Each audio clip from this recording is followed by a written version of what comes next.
Hello students, bank account का एक सम देखते हैं। देखिए, in the books of bank of Maharaja customer Parth's loan and cash credit account shows a balance of rupees 6 lakhs and overdraft account rupees 3 lakhs sanctioned against stock securities of stocks and shares respectively. The financial position of Parth is doubtful. The interest is charged at 12% per annum for the year ended on 31st March 24. On 2nd April 24, bank recovered rupees 2,01,600 from stock and shares and accepted 60 paise in a rupee for the balance amount and settle the account. Prepare the following account in the books of bank: Parts account and interest suspense account.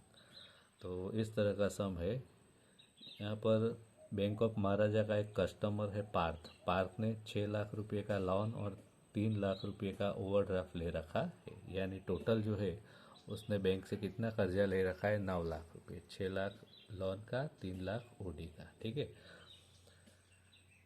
Financial position जो है पार्थ का वो doubtful है। Interest is charge at 12% per annum for the year ended 31st मार्च 2024, यानी ये जो 9 लाख का amount है उसके ऊपर 12% के हिसाब से इंटरेस्ट अक्रूड हो चुका है। ठीक है। तो 9 लाख का 20% करेंगे तो 12% यानी कितना आ रहा है, 1,08,000। तो ये जो है कैपिटल लोन का अमाउंट है, ये इंटरेस्ट का अमाउंट है, दोनों मिला के जो अमाउंट का टोटल हो रहा है 10,08,000 हो रहा है। On 2nd April 24, bank recovered rupees 2,01,600 from stocks and shares and accepted 60 paise in a rupee. रुपी में से 60 पैसे मिले, यानी एक रुपये में कितने पैसे होते हैं, 100 पैसे होते हैं। 100 में से 60 पैसे यानी 60% के हिसाब से अमाउंट मिला है। ठीक है। For the balance amount and settle the account. तो इस तरह का सम है। तो ये जो 10,08,000 अमाउंट है उसमें से कितना मिला बैंक को, 2,01,600 rupees. 2,01,600 rupees recovered from stock and shares. इतना रिकवर्ड हुआ स्टॉक्स एंड शेयर्स में से। ठीक है। तो बैंक को इतना मिल चुका है अमाउंट, ये रिकवर्ड अमाउंट है ये, यानी बैंक को इतना मिल चुका है। ठीक है। एंड एक्सेप्टेड 60 पैसे इन रूपी फॉर द बैलेंस अमाउंट। अब बैलेंस अमाउंट कितना है वो सबसे पहले तो कैलकुलेट करना पड़ेगा। ठीक है। तो 10,08,000 जो है टोटल अमाउंट है, ये टोटल अमाउंट था। अब इसमें से 2,01,600 जो है वो मिल चुका है, रिकवर्ड हो चुका है स्टॉक्स में से। तो बैलेंस अमाउंट कितना बचता है, 8,6,400 रुपीज़। ये आपका रिमेनिंग अमाउंट है। ये जो रिमेनिंग अमाउंट है उसमें से कितना परसेंट मिला, 60%। तो इसका 60% करना पड़ेगा। तो इसका 60% करते हैं तो 60% कितना आ रहा है, 4,83,840 ये अमाउंट रिकवर्ड हुआ। ठीक है। 60% के हिसाब से।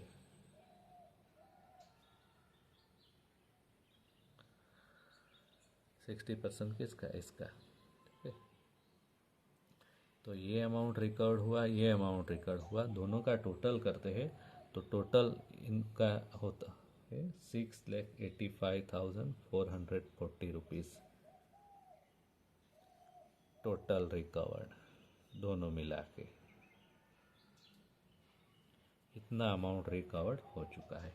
अब हमें ये कैलकुलेट करना है कि ये जो अमाउंट रिकवर्ड हुआ है उसमें से लोन के कितने हैं और इंटरेस्ट के कितने हैं।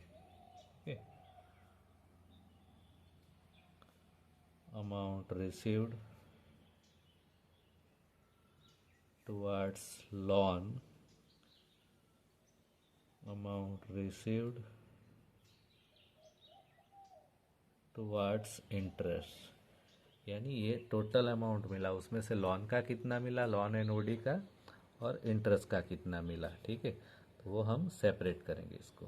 तो सेपरेट करने के लिए क्या चाहिए, कुछ ना कुछ बेस चाहिए, प्रपोर्शन चाहिए। तो हम यहाँ पर फॉर्मूला बनाते हैं कि टोटल अमाउंट जो है वो 10,08,000, उसमें से लोन का अमाउंट कितना है 9 लाख। ठीक है, तो फॉर्मूला बनाते हैं। टोटल अमाउंट जो है 10,08,000 रुपीज़, ये आपका टोटल अमाउंट। उसमें से लोन एंड ओडी जो है, लोन एंड ओवरड्राफ्ट का कितना है 9 लाख। ठीक है, तो यहाँ पर जो टोटल अमाउंट है रिकवर्ड हुआ है 6,85,440 रुपीज़, उसमें से लोन एंड ओडी का कितना। तो इस तरह से हम फॉर्मूला बना के कैलकुलेट करेंगे तो आपको आंसर आएगा 6,12,000। ये जो अमाउंट है ये recovered from loan and OD,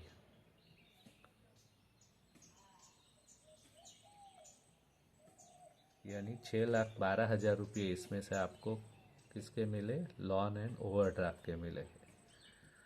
ठीक है, तो बाकी का जो अमाउंट है वो किसका होगा, इंटरेस्ट का। तो टोटल अमाउंट में से अब ये माइनस करते हैं, तो बाकी का अमाउंट जो बचता है 73,440 रुपीज़, ये अमाउंट जो है आपको इंटरेस्ट के थ्रू मिला है, ऐसा हम मान के चलते हैं। ठीक है, चलो अब लास्ट कैलकुलेशन, लास्ट पोर्शन है हमारा कैलकुलेशन का।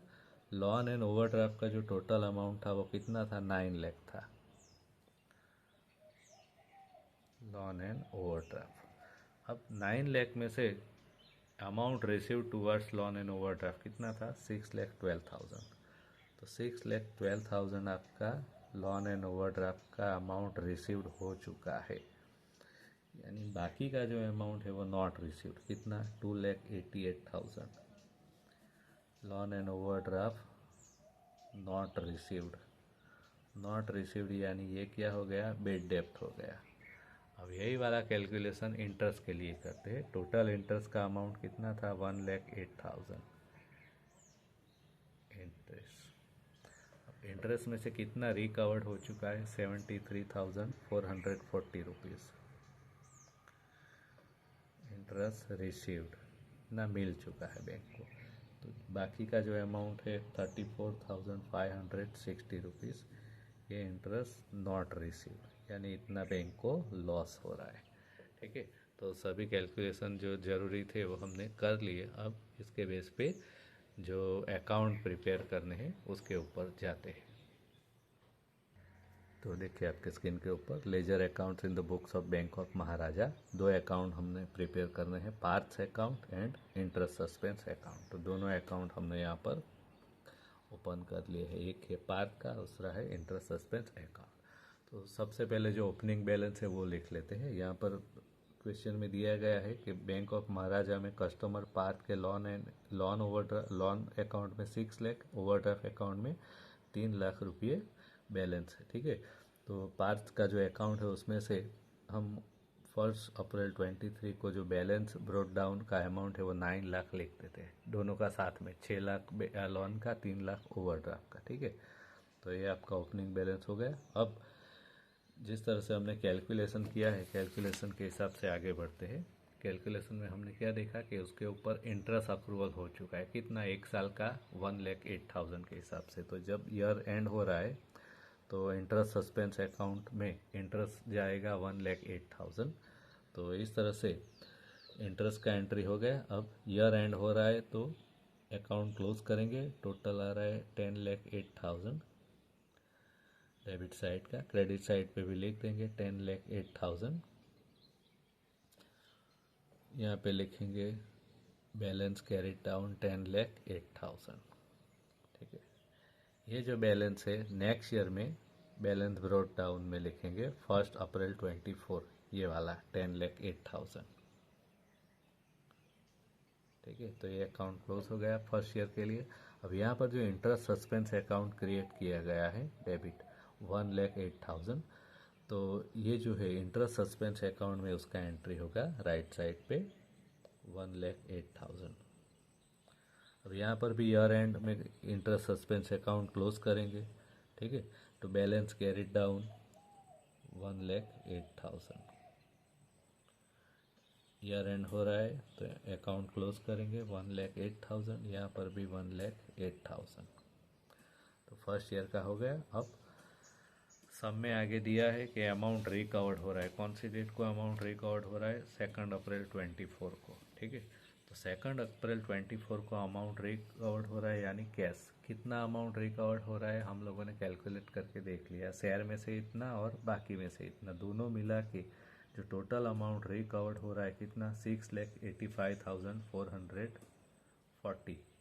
ठीक है, तो ये जो अमाउंट है वो रिकवर्ड हो रहा है 6,85,440 रुपीज़। इतना अमाउंट रिकवर्ड हो चुका है। अब इसी दिन को बेड डेप लिखेंगे। बेड डेप यानी क्या? लोन और ओवरड्राफ्ट का जितना अमाउंट नहीं मिला हो वो बेड डेप गिना जाएगा, बैंक राइट ऑफ करेंगे। ठीक है, तो लोन ओवरड्राफ्ट का टोटल अमाउंट 9 लाख का, 9 लाख में से 6,12,000 आपको मिल चुका है, तो बाकी का नहीं मिला है 2,88,000। तो 2,88,000 जो है वो बेड डेप्ट आएगा। ठीक है, interest suspense account. Interest suspense account में जो इंटरेस्ट आपको नहीं मिला है उसका एंट्री होगा। तो इंटरेस्ट नहीं कितना मिला है? इंटरेस्ट टोटल था 1,08,000। तो देखिए कैलकुलेशन में इंटरेस्ट सस्पेंस अकाउंट में जो इंटरेस्ट नहीं मिला, नॉट रिसीव्ड, वो लिखना होता है 34,560 रुपीज़।